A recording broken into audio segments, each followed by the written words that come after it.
Olá, pai. Olá, mãe. Troquei o meu número de telemóvel e precisava que me enviasses dinheiro urgentemente. Por favor. Esta foi a mensagem que fez despertar os alarmes da segurança digital. Uma mensagem via WhatsApp a pedir ajuda e dinheiro e que infelizmente muitos caíram nesta burla. O caso remonta a 2024 e foi encerrado com a detenção de um homem de 42 anos que em 5 meses arrecadou 138 mil euros, segundo a Procuradoria de Leiria. O homem ficou em prisão preventiva. Hoje, este esquema continua com SMS, mensagens pelas aplicações WhatsApp, Telegram e até através de e-mails e redes sociais. É fácil de constatar que, o evoluir dos tempos, também as fraudes digitais se estão a apresentar mais sofisticadas. Recentemente, são as falsas chamadas telefónicas que têm deixado alerta. O Gabinete Cibercrime da Procuradoria-Geral da República alertou para um número muitíssimo expressivo de chamadas telefónicas para destinatários em Portugal com intuitos ilícitos, alguns dos quais ainda por esclarecer. Habitualmente o caso acontece da seguinte forma: recebe-se uma chamada com um número nacional, a pessoa atende, mas do outro lado apenas silêncio. E depois a chamada cai. Há ainda casos em que a chamada, após ser atendida, se ouve uma voz nitidamente criada à inteligência artificial a pedir contactos, respostas e propostas. Olá, gostava de fazer dinheiro de forma fácil?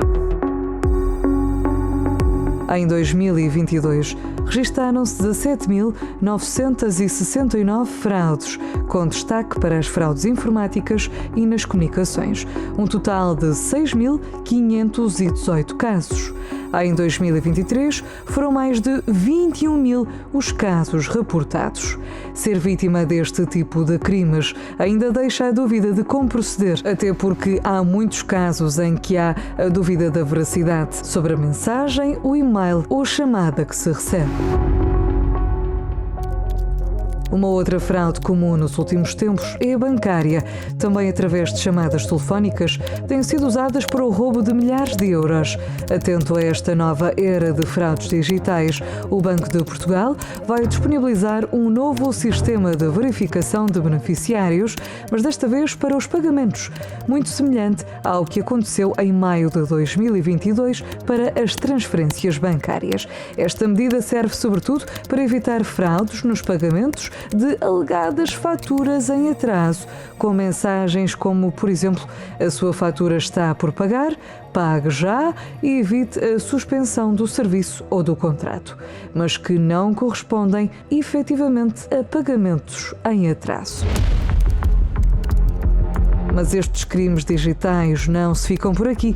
É também pelas redes sociais que muitos crimes acontecem, desde clonagem de perfis, roubo de identidade e divulgação de informação, de fotografias e até de vídeos. A lei do cibercrime está em constante desafio e quem comete este tipo de crimes de falsidade informática está sujeito a uma pena até de 5 anos de prisão. Estamos a viver na era das fraudes digitais, mas como reagir quando somos vítimas? Este é o tema em debate público.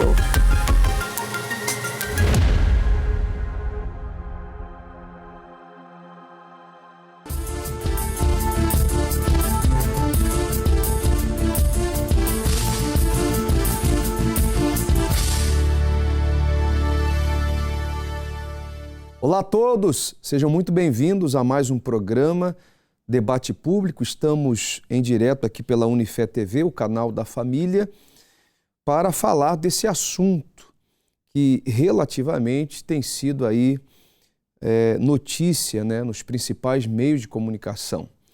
Com o avanço, o aumento da digitalização e a dependência das tecnologias, naturalmente se aumenta também as burlas, né, as fraudes digitais. Há uma deficiência ainda, uma certa deficiência na questão da educação a respeito da cibersegurança, né, como as pessoas devem se prevenir em relação a essas fraudes. E é sobre esse assunto que nós vamos tratar hoje aqui no programa Debate Público. Você que está conosco através das redes sociais. Nós já deixamos para você lá nos stories do nosso Instagram as perguntas, a enquete de hoje para você poder então participar, deixar o seu comentário. Teremos aqui alguns especialistas da área que também vão nos auxiliar no debate de hoje. Eu quero fazer aqui uma convocação para todos os nossos amigos telespectadores, você que de alguma forma foi lesado, você sofreu, sentiu na pele o que é ser enganado, o que é ser lesado por uma fraude digital, você conhece alguém.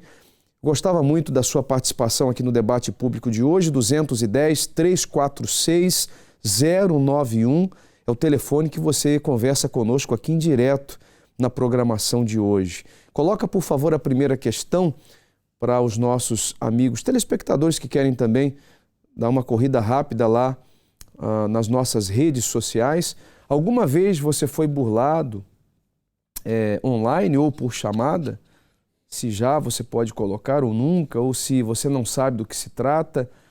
Temos uma segunda questão. Na sua opinião, o que contribui para o aumento das fraudes, o aumento da dependência tecnológica, desconhecimento de boas práticas de segurança, ou então a falta de recursos de combate à fraude? A terceira e última questão: quem é a principal vítima ou quem são as principais vítimas dessa nova era de fraudes? Crianças, adolescentes, adultos, terceira idade? Você pode ligar agora e participar conosco no programa de hoje. Daqui a pouquinho eu vou falar com os nossos entrevistados que estarão por videochamada, no caso a doutora Nayara Figueiredo, que é advogada criminalista, vai estar conosco no programa de hoje para enriquecer esse assunto, para trazer detalhes, para esclarecer muitas dúvidas. Teremos também o David Russo, que é cofundador da CyberSec e também engenheiro químico, vai estar conosco por videochamada. Nos nossos estúdios, eu tenho o prazer de receber novamente o doutor Elias Prudêncio, que é advogado, estará conosco no programa de hoje. Seja bem-vindo. Muito obrigado. Tudo bem? Tudo bem, obrigado. Depois de 8 meses, voltamos a nos encontrar. É sempre um prazer voltar. Que bom. Agradeço já a disponibilidade, de estar conosco para tratar de um assunto que realmente é delicado e tem sido de um crescimento assustador. Eu acredito que seja justamente por essa questão desse aumento, da dependência da tecnologia. Eu queria que o senhor pontuasse nesse início de programa duas coisas a respeito desse crescimento, dessa dependência das tecnologias e também se a nossa legislação tem como dar vazão, tem como combater esses crimes, essas fraudes que têm aumentado.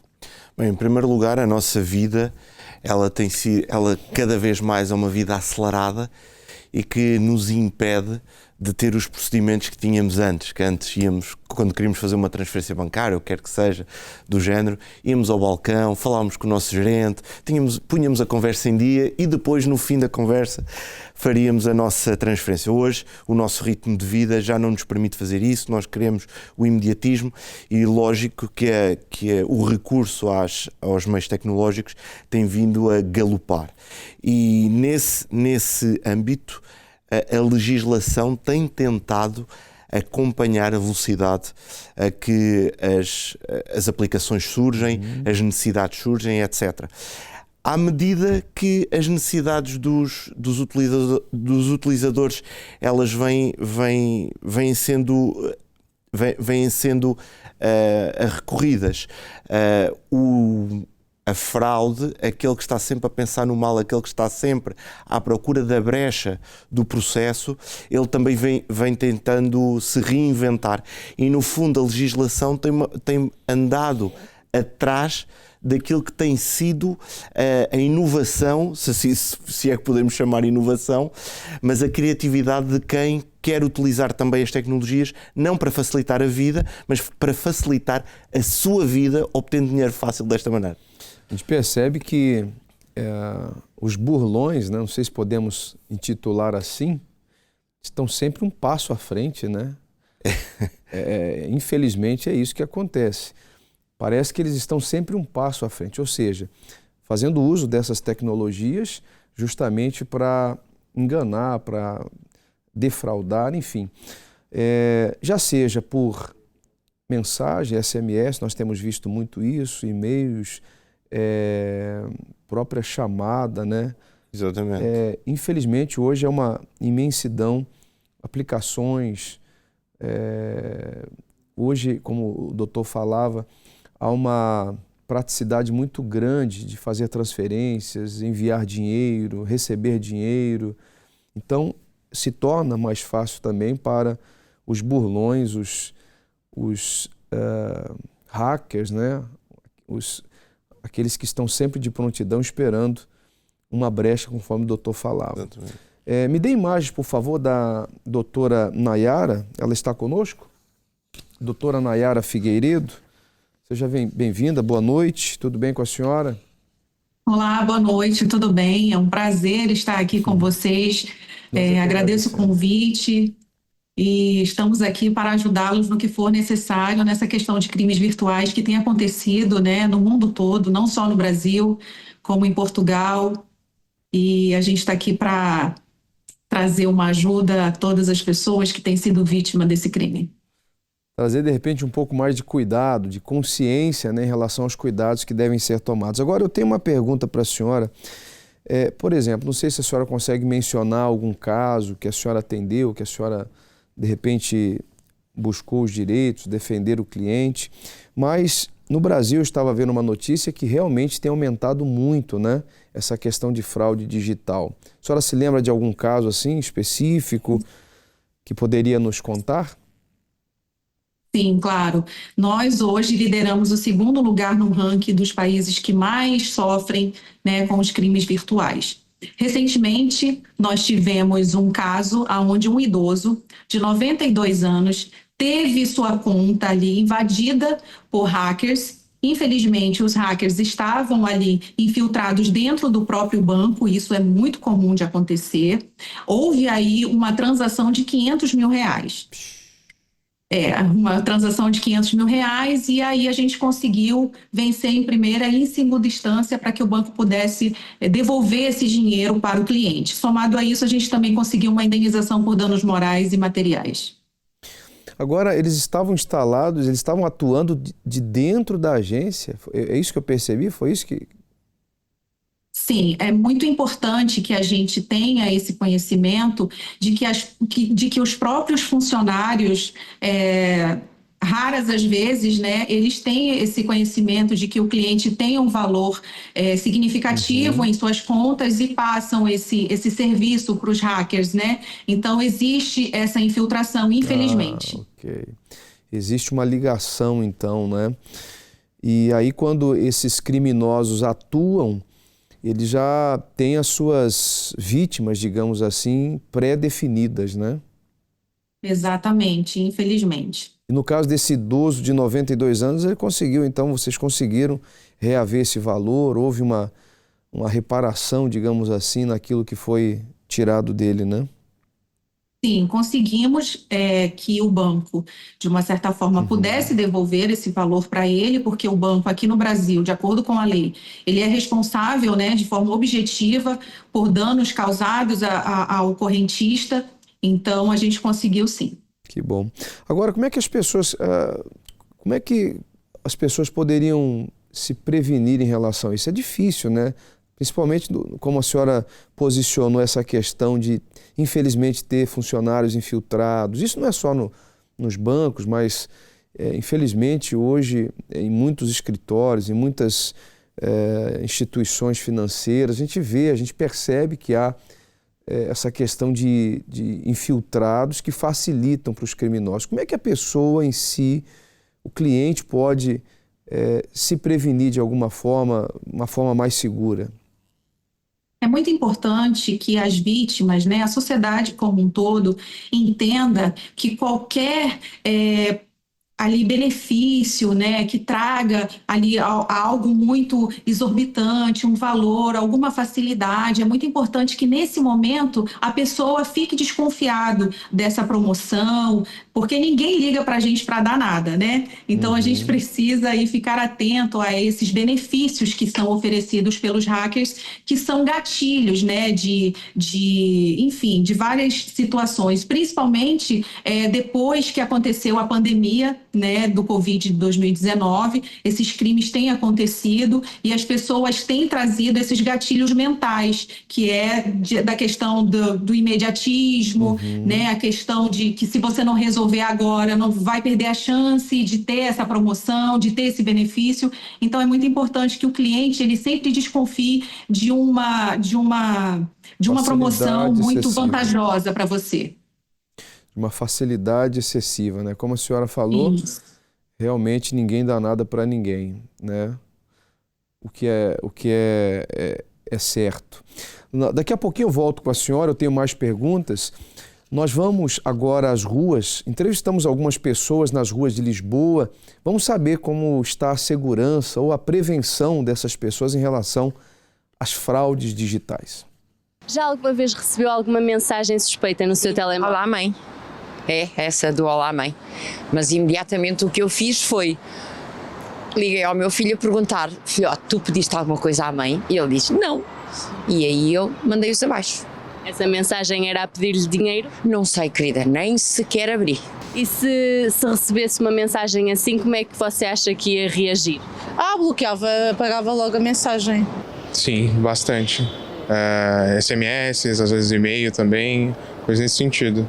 Tem que estar sempre de olho, né? Olhar o link ali, nunca dar o código para ninguém, essas coisas. E o que é que você pensou quando recebeu essa mensagem? Geralmente, algumas são mais óbvias, que são falhas, que são golpes, né? Então já descarto. Algumas são um pouco mais sensíveis, já teve algumas que inclusive eu já caí, já. Sim, liberei o código e acabei perdendo o acesso ao WhatsApp, e aí o pessoal começou a enviar inúmeras mensagens como se fosse eu. Eu recebi uma a fazer-se passar pela minha filha, claramente vi que não, pela forma como escrevia, mas tinha a foto do perfil dela. E depois há inúmeras mensagens, até de voz e telefonemas, quero falar consigo, adicione-me no WhatsApp, já para não falar nos e-mails que tem. Faturas, não sei de quê. Então a senhora já foi vítima do golpe Olá pai, olá mãe? Não fui vítima porque não caí no golpe, mas sim, já fui alvo de tentativa. Eu nunca recebi mensagens de alguém a passar-se por um amigo ou familiar, mas recebi aquelas do olá, chamadas e aquelas das encomendas falsas também, com grande regularidade. E o que é que vocês fazem depois de verem essas mensagens? Ignoram ou vão denunciar? Se for no WhatsApp eu denuncio, se me estiverem a ligar eu bloqueio o número, as mensagens eu só apago. Bem, eu sou mais jovem, portanto é mais fácil, já estamos habituados e já nos ensinam a detectar certo tipo de padrões nesse tipo de mensagens. Ou os números não são conhecidos, a formulação das palavras também não é conhecida, os próprios links são diferentes do que é habitual, os e-mails têm endereços de e-mail, o domínio, que é a parte a seguir ao arroba, não é daquilo de quem anunciam ser e, portanto, é sempre o seguimento dessas situações é sempre o mesmo. No caso dos SMS é eliminar, no caso dos e-mails é denunciar o remetente e eliminar também. Por exemplo, fazer operações de funding, muitas vezes coisas que sabemos logo à partida que são falsas. Por exemplo, utilizar como chamariz a venda de um bem qualquer importante, mas barato, estou-me a referir concretamente ao Mercedes, e de uma pessoa que estava a morrer e que precisava de vender o carro, e precisava de realizar dinheiro e não sei o quê. No fim, o que é que essa pessoa queria? Era que eu avançasse com uma determinada quantia para ir buscar o carro que não existia. Aparece muita coisa desse género.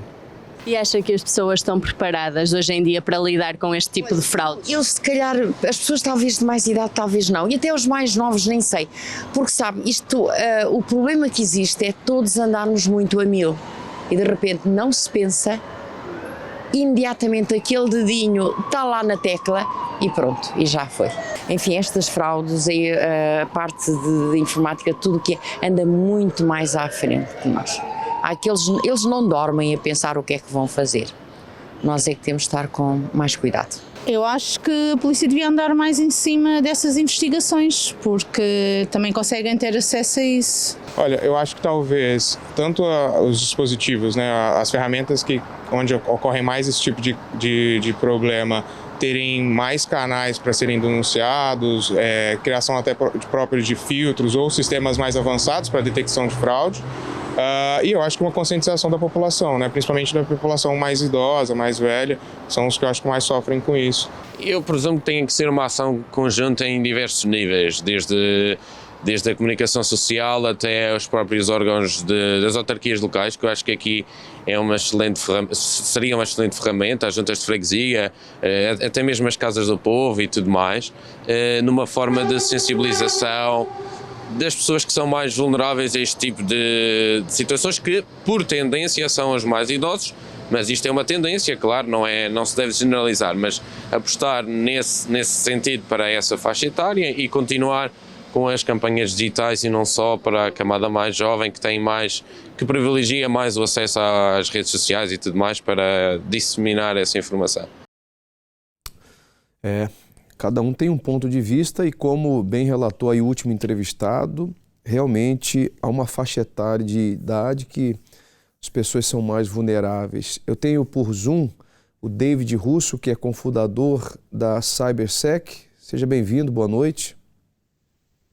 Boa noite, boa noite. Tudo bem consigo? Antes de mais, gostaria de agradecer o convite por estar aqui presente. Tenho todo o gosto de estar aqui a debater estes temas e poder partilhar um pouco da minha visão sobre aqui esta grande questão que tanto nos atormenta, que é a fraude digital, a burla, muitas vezes causa medo, causa aqui uma ameaça que está muito presente na vida das pessoas.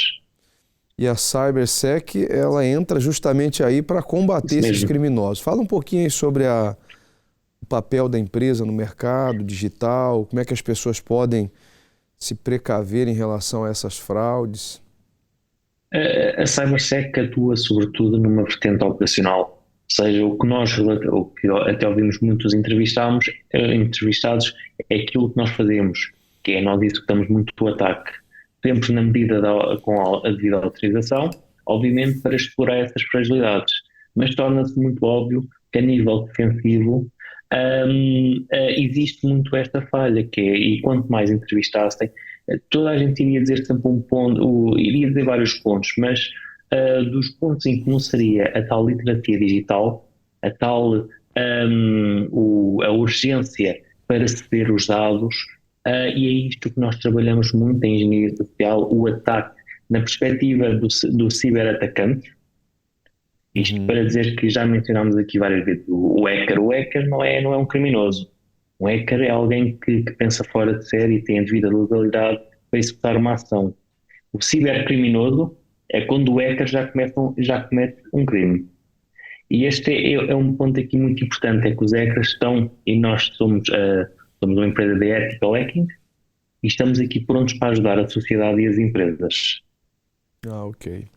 Agora, como é que as pessoas, por exemplo, você falou aí, e essa globalização hoje tecnológica impulsiona o ser humano a depender realmente dessa praticidade, usar muitas vezes essa praticidade em relação a transferências, recebimento de valores, né, transações de altos valores aí, como a doutora falou há pouco, deste senhor que sofreu a fraude em mais de R$500 mil. E agora, quando se trata, por exemplo, de ofertas, né, há muitas pessoas que são atraídas por ofertas de dinheiro fácil, né? Entre aqui neste grupo, neste link, faça um determinado depósito, um determinado investimento. normalmente a gente tem visto também pessoas cair nesse tipo de burla, né? Que não deixa de ser virtual ou digital porque vem através de um grupo de WhatsApp, de Telegram. Sim, isto primeiro de tudo temos que falar aqui num tópico importante que é a própria engenharia social, que é esta técnica de manipulação. Isto vai um pouco, como a doutora Naira mencionou, que existe um conjunto de gatilhos mentais que possibilitam depois ou facilitam esta manipulação. Aliás, nós temos aqui vários exemplos comuns dentro da engenharia social, que é o phishing. Nós conhecemos o phishing, por voz do phishing, o smishing, se for uma mensagem de texto, mas o que é que nós temos aqui que é em comum? Porque nós podemos ter inúmeras técnicas, poderíamos ter aqui inúmeras formas de executar. Aliás, nós neste momento temos inúmeros meios tecnológicos para conseguirmos executar qualquer tipo de ação, ou seja, tecnologicamente nós estamos muito evoluídos, mas existe aqui um conjunto de pontos que são sempre explorados. A confiança na autoridade, por exemplo, é um deles. Se alguém me liga de um banco, ou se alguém me liga, uma pessoa do outro lado diz-me assim: olha, olá David, tudo bem? Eu sou do banco XPTO. Se eu tiver uma conta nesse banco, eu não vou duvidar. E se a outra pessoa tiver confiança o suficiente para o dizer, eu também não vou duvidar. E se a seguir disser: olha, o seu número de contribuinte é tal, nós temos aqui temos que fazer uma ação urgente na sua conta, e se me der aqui ainda outro elemento que ao longo da conversa valide o meu pensamento, ok, aquela pessoa só pode ser do banco para me estar a contactar, eu vou ceder esses dados se não tiver algum tipo de literacia digital. Mas o que aconteceu aqui? Aconteceu que, muito possivelmente, eu expus esses dados ou numa rede social ou num documento que foi parar à internet indevidamente. Ou seja, estes dados, muitos dos nossos dados estão disponíveis e nós não sabemos, não temos controlo na informação. Okay. Este é um dos gatilhos da confiança. Temos a urgência e o medo. Aliás, neste caso aqui, se no banco me dissessem: David, precisamos executar esta ação, senão a sua conta fica bloqueada e todas as despesas ficam por pagar. Está a incitar uma urgência em mim. Eu executar uma ação. Ou nós vemos muitos casos, que é o mais curioso, que é a parte da curiosidade e da ganância, que é o prémio. Temos aqui o prémio, temos este carro é muito barato e é muito bom, aquela oferta que não estamos à espera, mas ficamos ludibriados de tal forma que achamos, ok, não faz sentido, nem pensamos, ou seja, se essa oferta não se encaixasse até no nosso próprio estilo de vida ou naquilo que pensamos, nós iríamos duvidar, mas como é algo que faz sentido para nós não duvidamos. Pois temos até a própria rotina e a distração, em que isto acontece muito em épocas, por exemplo, de Natal, em épocas de férias, em que as pessoas estão mais distraídas. Clicam naquele e-mail que diz que tem uma viagem mais barata. Ou por outro lado, no Natal, aquela compra de última hora, em que vão a um site e veem que é um site, não reparam que é um site phishing, diz, por exemplo, a marca XPTO Outlet.com, está em saldos. Nós não duvidamos, porque é normal perto do Natal também acontecer, e acontece que aquilo que nós queríamos poupar, que achamos que está correto, como nós não perdemos o tempo necessário, ou não dedicámos o tempo necessário a validar se realmente era phishing ou não, perdemos o dinheiro. Pois claro, temos um dos últimos pontos que é muito importante, que é nós desejamos sempre resolver rapidamente. Ou seja, nós queremos resolver um problema muito rapidamente. Um exemplo simples é: temos um e-mail com alerta de login numa conta nossa.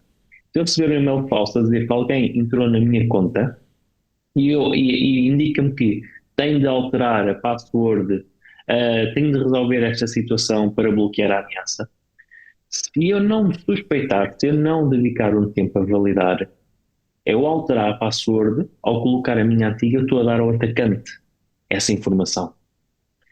E isto tudo resume-se muito a ponderarmos. Nós temos que ponderar aquilo que nos estão a dizer. O caso do Olá Mãe, Olá Filho, esse caso é um caso muito interessante. porque a forma de resolução poderia passar até por os pais combinarem com os filhos uma certa pergunta, algo que só eles sabem, que não está online, algo do próprio íntimo, e assim estabelecer aquele meio de comunicação. Só que isto chama-se prevenção. E o problema é que a maior parte das medidas que existem são reativas e não são preventivas. Por isso é que depois de sermos enganados, depois de sofrermos o ataque, é que estamos sempre com um conjunto de ações a tentar colmatar o problema. Mas nós devemos trabalhar é a preparação, é a nossa prevenção. Tá certo. Daqui a pouquinho eu volto com você com mais perguntas, David. Nós vamos agora mais uma vez colocar para os internautas as questões. Coloca também aí o endereço da nossa página lá no Instagram, também no Facebook, para as pessoas poderem acessar os stories, deixar lá o comentário. É @UnifeTVPT. Você pode agora mesmo deixar a sua opinião. A primeira questão, por favor, só recapitulando para aqueles que sintonizaram agora na nossa programação. Alguma vez foi burlado online ou por chamada? O assunto de hoje é justamente fraude digital. Você pode deixar aí o seu ponto, o seu comentário, né? O seu parecer. Temos a segunda questão. Na sua opinião, o que contribuiu para o aumento das fraudes? Tem aí também algumas opções para você poder escolher e pode escrever com propriedade, não é fraude não, tá bem? Pode ficar tranquilo, pode entrar na opção. Temos a terceira pergunta. Quem é a principal ou quem são as principais vítimas desta nova era de fraudes? Agora, Dr. Elias Prudêncio, que é advogado, está conosco aqui nos estúdios do Debate Público. Essa questão da ganância, né, também das facilidades, conforme falava o David, tem sido uma armadilha, né? Literalmente. De facto, essa é uma das principais armadilhas, porque aquilo que a doutora Nayara, por exemplo, estava aqui a relatar daquele senhor que foi, no fundo, ele foi uma vítima, não porque ele se expôs, mas porque o banco assim o permitiu. Aqui na Europa e sobretudo em Portugal, nós temos visto uma regulação cada vez maior, os reguladores do Banco de Portugal, com limites e com obrigações que as instituições bancárias têm que ter para impedir exatamente este tipo de situações. Então, depois, o que é que faz? Faz com que aqueles que têm uma má intenção e utilizam este tipo de ações para seu benefício próprio, prejudicando outros, é exatamente fazendo-se valer daquilo que as pessoas querem. Eles lançam o isco, a pessoa morde e depois eles aí têm o proveito que querem. E, no fundo, aquilo que hoje, se não consegue ir pela via da instituição bancária, então eles tentam ir à procura daquilo que é mais apetecível à pessoa, que são aqueles negócios fáceis, aquele negócio onde a pessoa parece que vai ganhar muito dinheiro ou que vai poupar muito dinheiro, uma oferta de emprego imperdível, algo extraordinário. E também queria aqui trazer e lançar aqui também para a nossa discussão algo que nós já discutimos aqui há vários meses, que é a inteligência artificial.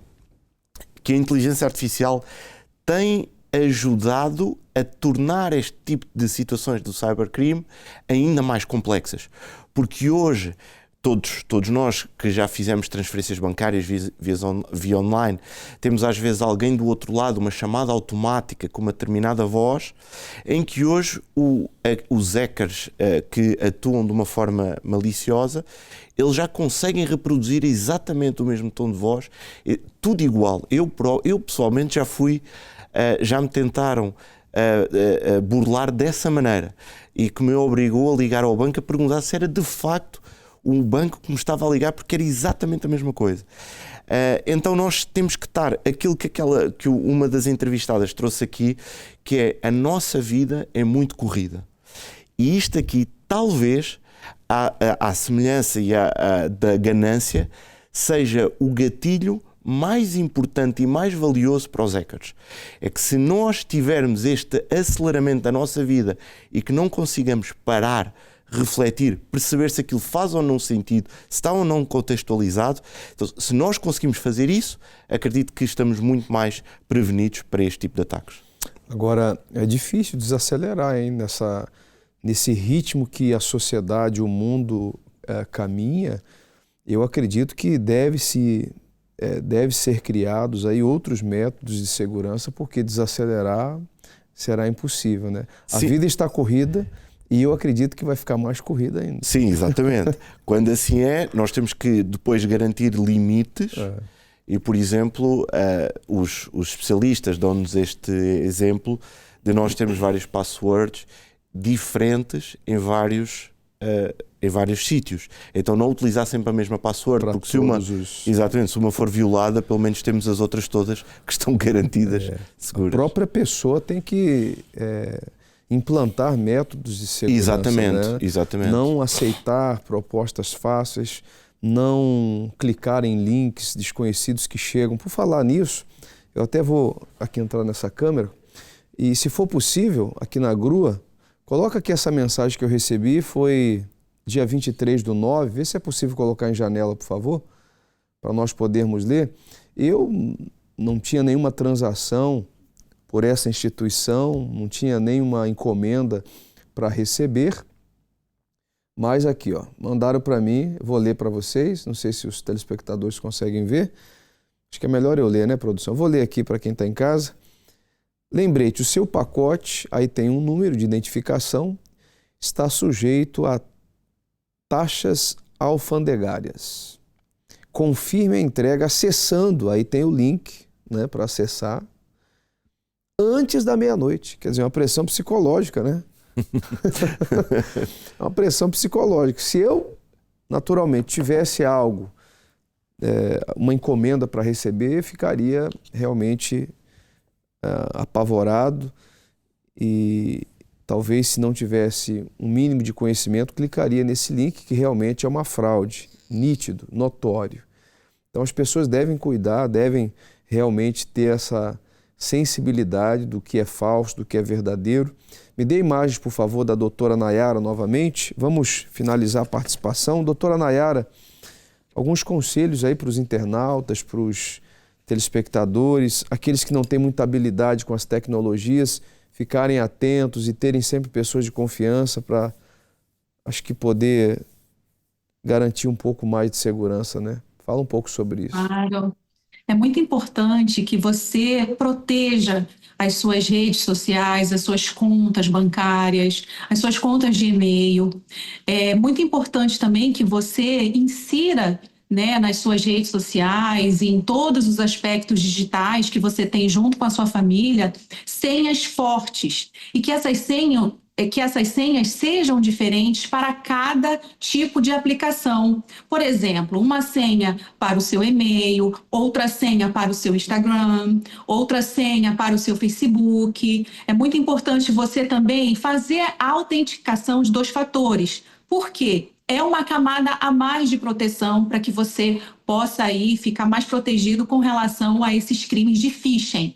É muito importante também você incluir, né, tanto no seu computador, no seu smartphone, telemóvel, o antivírus, né, um antivírus de boa qualidade. É muito importante que você se atente também aos boletos bancários que você tem recebido, a essas promessas irresistíveis. É muito importante também a gente destacar aqui a questão do deepfake, né, a questão do cyberbullying, a questão do pornografia de vingança, sextorção. Não tirem fotos suas íntimas e coloquem nos seus smartphones, né, computadores, porque muitas das vezes os hackers entram nos seus aplicativos, né, no seu computador e no seu smartphone, pegam essas imagens para depois começar a te extorquir, colocar terror psicológico. Hoje em dia a gente está tendo muitos crimes, né, dessa questão de sextorção, de invasão de dispositivos informáticos. Então, sempre fique desconfiado com qualquer promessa que seja irresistível, né, que seja boa demais para ser verdade, e proteja não somente as suas redes sociais, o seu telemóvel, mas também com a vida dos seus filhos. É muito importante também a gente se atentar para a segurança das crianças. Doutora, foi um prazer tê-la aqui no programa Debate Público. A senhora fala desde o Brasil, é isso? Sim, falo do Rio de Janeiro, em específico. Rio de Janeiro, hein? Um abraço a todos os cariocas.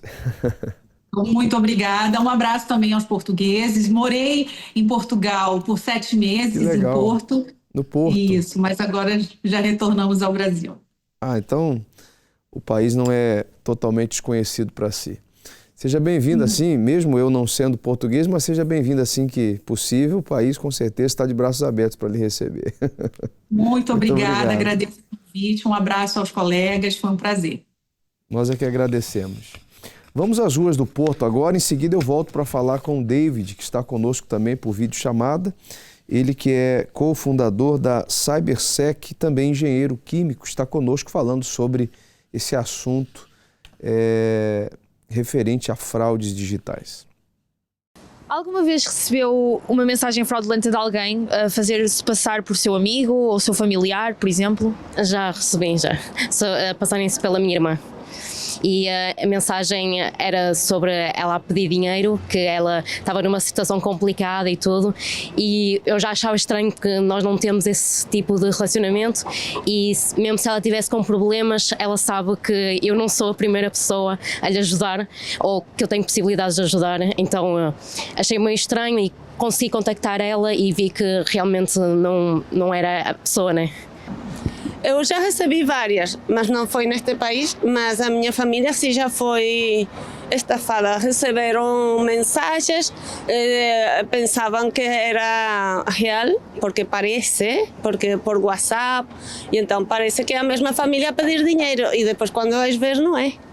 E também já recebi que dizia: ligue para aqui, para o seu banco, para ver este código, e depois não era verdade. Eu fui para o banco e disseram que não atendesse porque queriam roubar-me.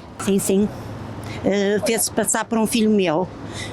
Só que eu notei logo na mensagem do texto que era um português abrasileirado, não é? Portanto, por aí comecei logo a desconfiar que não era o meu filho. Entretanto, liguei ao meu filho e ele disse que não, a um dos meus filhos, e disse que não tinha pedido nada, portanto, que aquilo que era mesmo para me enganar. Tenho visto situações e como é que é dizer, também tive uma amiga que entrou nisso, mas sei-se bem também.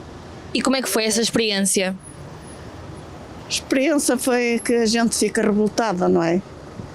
E ao ver essas coisas, e eu saber disso, infelizmente, não é? E tenho que ter cuidado.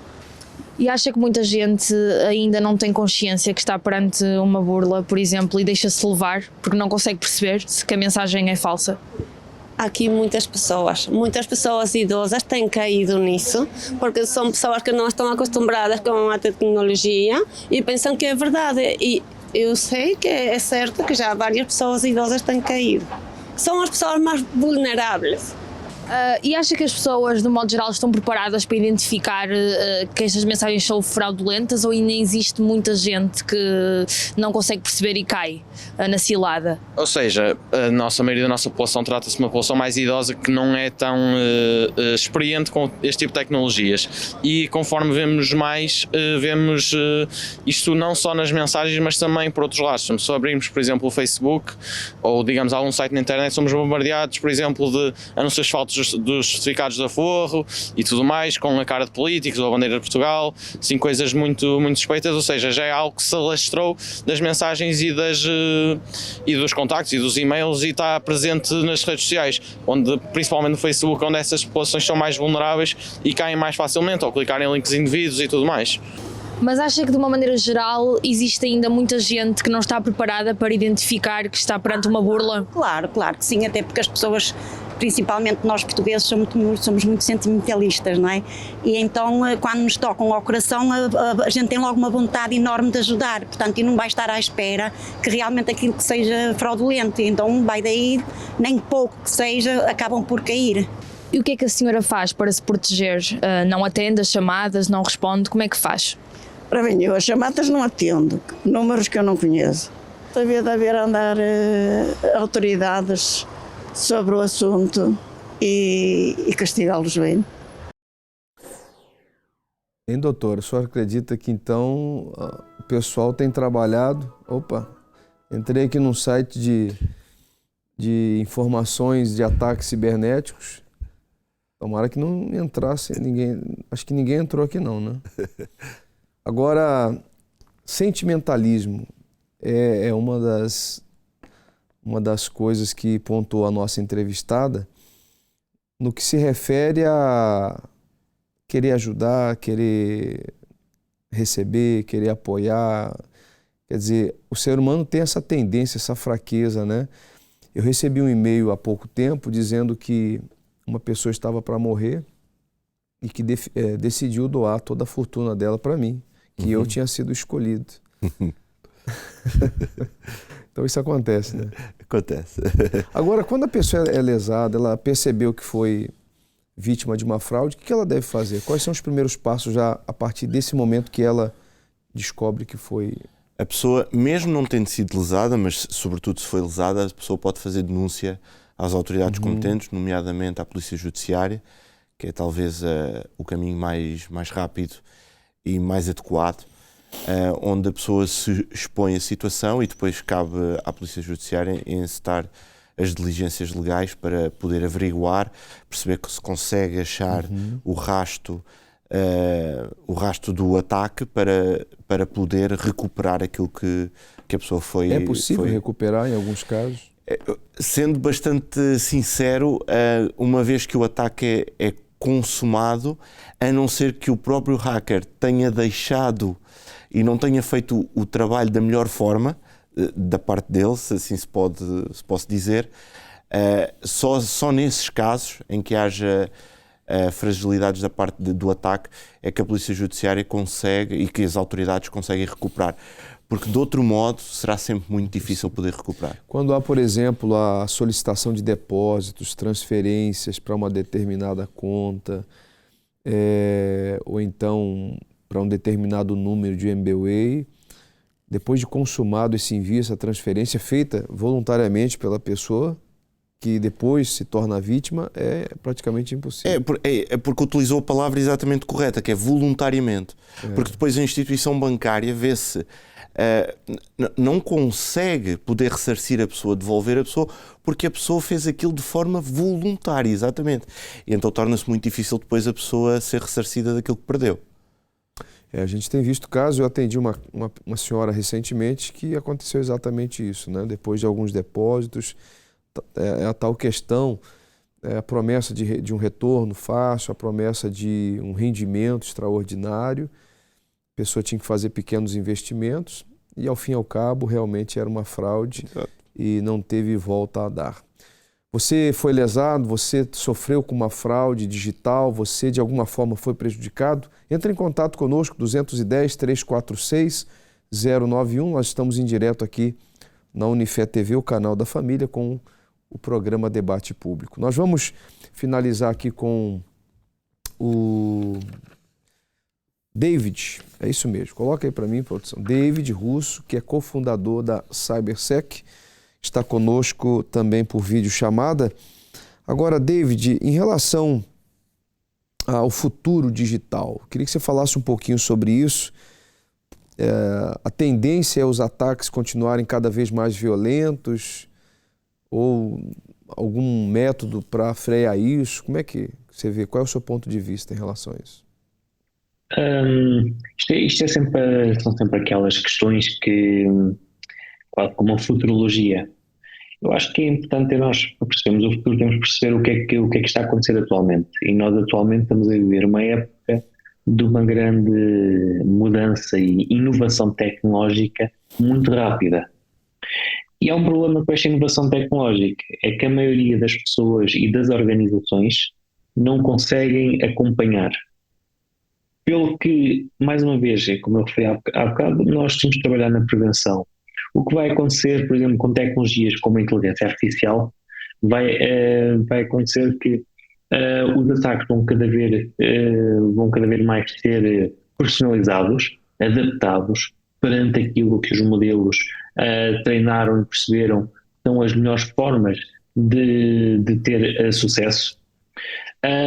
Portanto, nós vamos ter aqui muito o cibercrime a ser impulsionado pela inteligência artificial e quando falamos neste caso temos que falar nos deepfakes, temos que falar nos vários bots automatizados, em campanhas de desinformação e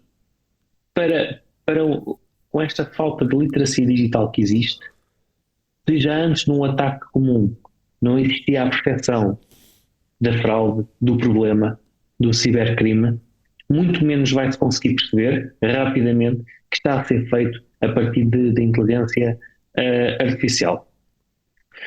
Portanto, o que é importante aqui, acima de tudo, é trabalharmos esta componente, trabalharmos a cibereducação, ensinarmos e falarmos uns com os outros.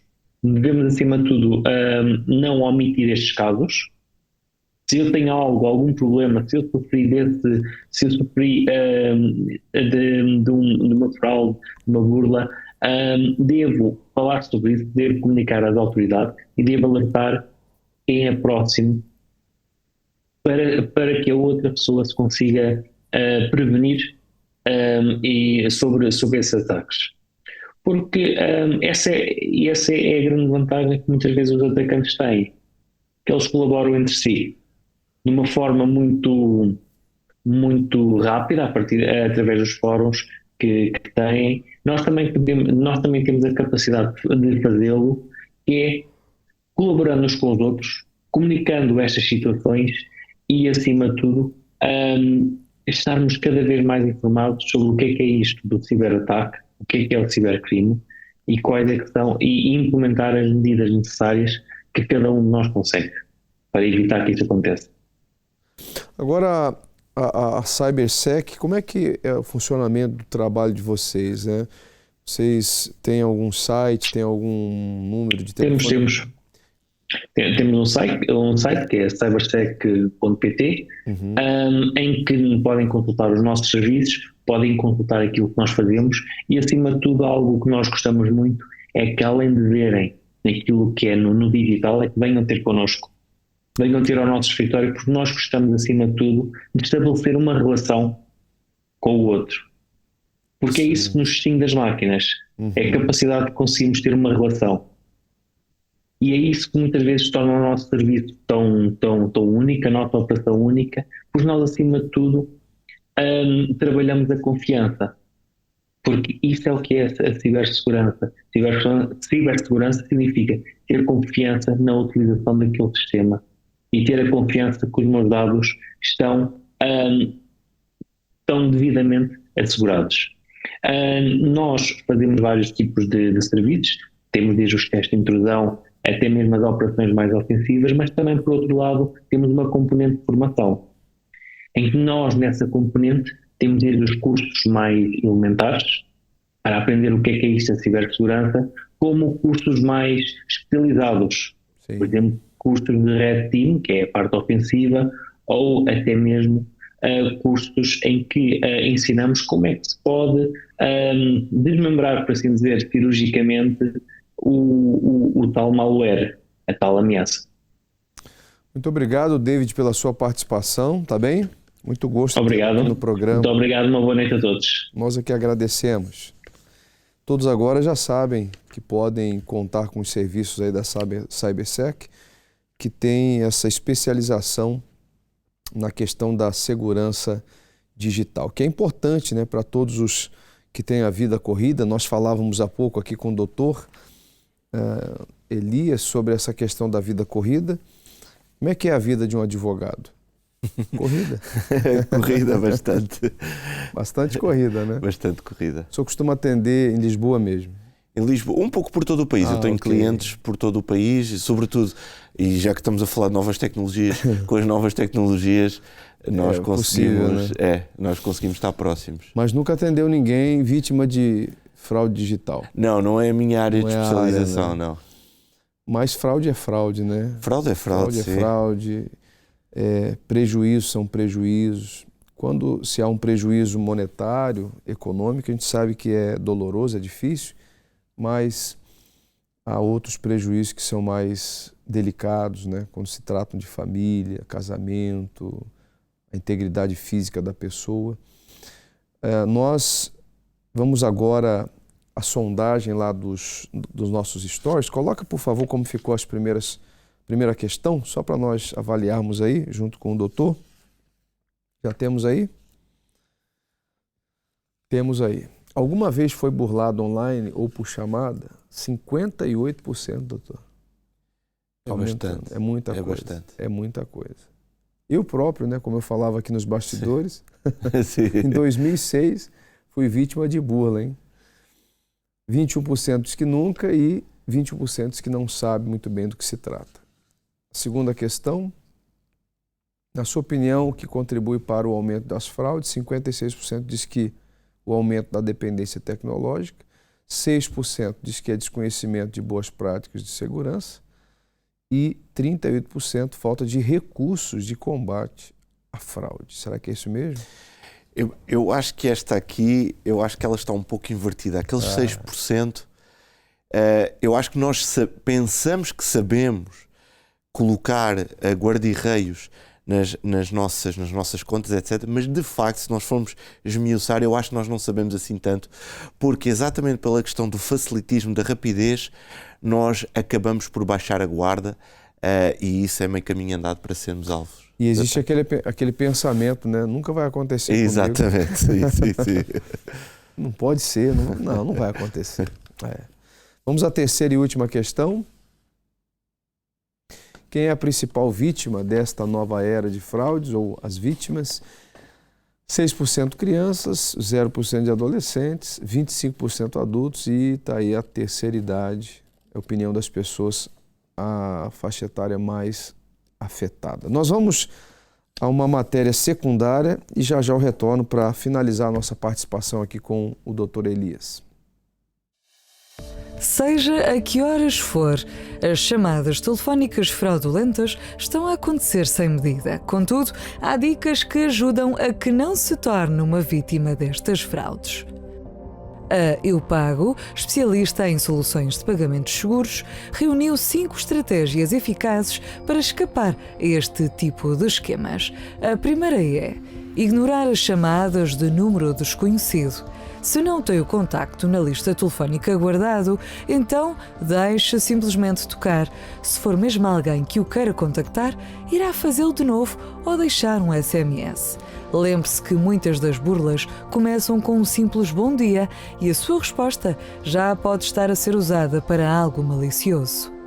A segunda dica é desconfiar sempre dos pedidos urgentes.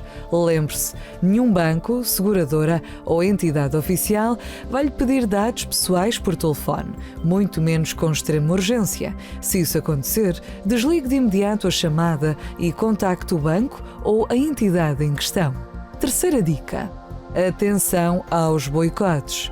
Frases como terá de pagar X para ter a sua conta de volta ou então o seu cartão foi clonado são frases que lançam o alerta e o levam a clicar onde não deve. Pense sempre 2 vezes sobre a veracidade dos conteúdos que recebe. Quarta dica: ative os alertas de segurança. Ande de braço dado com as tecnologias. Afinal, o avanço das mesmas também tem o intuito de nos aliviar na vida. Por isso, use e abuse das notificações, seja nas aplicações ou nos aparelhos. Assim, se for alvo de uma transação bancária incomum, por exemplo, rapidamente saberá. Quinta dica: alertar é proteger. Embora pense que já sabe tudo sobre segurança e sobre as novas tendências no que toca a fraudes, mais importante é falar com quem convive, seja amigos ou família, para que esquemas como o conhecido Olá Mãe, Olá Pai não acabe por se traduzir em algum roubo desnecessário. Estes são apenas 5 sinais, mas muitos há a ter em conta. Fique atento para que não venha a ser a próxima vítima destas fraudes telefónicas e digitais. Bom, nós chegamos ao final do programa. Não sei se o doutor gostava de fazer algum comentário sobre tudo que foi falado. Acho que aquilo que ficamos é a importância de nós termos, nos precavermos e não andarmos depois atrás do prejuízo, porque aí depois vai ser mais difícil reparar o dano. Portanto, nós próprios temos que criar regras internas, não só todas estas que são muito boas que nós acabamos de ouvir, mas nós próprios criamos as nossas próprias regras que nos vão possibilitar estar mais seguros e ser menos permeáveis a este tipo de fraudes. Fica então a dica para todos que acompanharam o programa. Eu agradeço, doutor, mais uma vez pela participação. A todos que estiveram conosco, Você pode, inclusive, enviar uma sugestão de tema. Nós temos aí o nosso e-mail, né? Coloca, por favor, para as pessoas. O e-mail do Debate Público é jornalismo@unifetv.pt. Você tem aí em mente um tema que seja pertinente, que realmente venha contribuir para a nossa sociedade, você acredita que vale a pena ser discutido aqui no Debate Público? Envie para nós, tá bom? Forte abraço a todos, fique bem. Vem aí agora o Marcos Bueno com uma programação toda especial, atendendo, conversando com todos que precisam de um apoio emocional, espiritual, de uma direção. De repente você se encontra aí sozinho, depressivo, angustiado, sem saber o que fazer. 21-836-8008 é o telefone que você vai poder participar.